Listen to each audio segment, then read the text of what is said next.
আমি একটা কথা বলি, এটা বললে আপনি সবাই বুঝতে পারবে যে না ঘটনা কি। সরকার যদি তেলের দাম বাড়ায়, গ্যাসের দাম বাড়ায়, তখন ভাড়া বাড়লে সরকার প্রজ্ঞাপন করে সেটা। এই ঘটনার ব্যতীত কেউ ভাড়া বাড়াইতে পারবে না, কমাইতেও পারবে না, সোজা হিসাব। আমার কথা ছিল আমি একটু তারপরে আপনি যে বলতেছেন রামপুর পর্যন্ত যাত্রী তুলে না, যদি লোকাল গাড়ি হয় আর যদি এখানে স্টপেজ দেয় তাকে অবশ্যই যাত্রী, হ্যাঁ সবগুলি লোকাল, আমাদের এটা কিন্তু গেট লোক নাই, সেজন্য বলতেছি আমাদের এই রুটে কিন্তু কোনো গেট লোক নাই, সব লোকাল। এই ব্যক্তি যখন সিএনজি নিয়ে রাস্তায় নামছে তখন সে কিন্তু কোনো ঘোষণা দেয় নাই যে আমি অমুক লোকদের গাড়িতে উঠাবো না।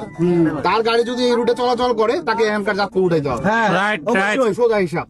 আর আপনারা যেটা বলছেন যে কি বলে সকালে বিকালে আবহাওয়া পরিবর্তন, উৎসব পার্বণে যেকোনো বিষয়ে সময় তারা ভাড়া বাড়ায়, হ্যাঁ এইটা নিয়েও আমরা আলোচনা করবো। আপনারা থাকবেন যেন এটা একটা ভালো সমাধান হয়, বুঝতে পারছেন? আঙ্কেল গুয়েন্দা ভাবে একটা লুকামে লাগাই ভাই, শোনো গুয়েন্দা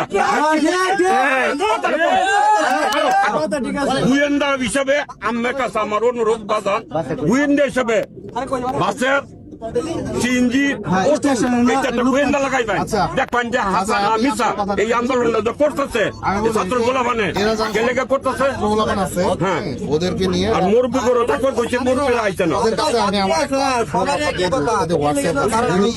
খালি একটা গোয়েন্দা লাগাই মিশা দেখুন। আমরা আগে যা আলাপ আলোচনা করবো আপনাদেরকে নিয়ে আমরা বসবো, ঠিক আছে? আমরা যত দ্রুত সম্ভব, কালকে আমাদের সকালে একটা মিটিং আছে, কালকে বিকালে বসবো, আর না হলে সোমবার দিন বসবো। কারণ কালকে হচ্ছে আপনার এই জয়ন্তী নিয়ে জেলার একটা মিটিং বিশাল সকাল থেকে, তো ওই মিটিংটা শেষ করে যদি আমরা বসতে পারি তাহলে আমরা বসবো, আর যদি না পারি তাহলে আমরা পরের দিন বসবো।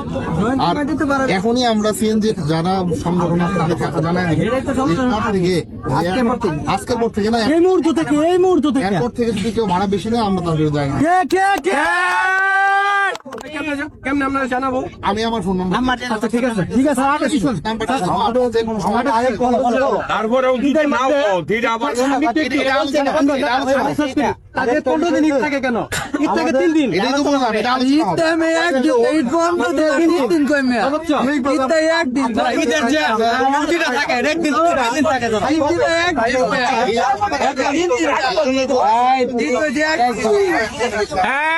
আজকে থেকে কোনো বর্ধিত ভাড়া চলবে না।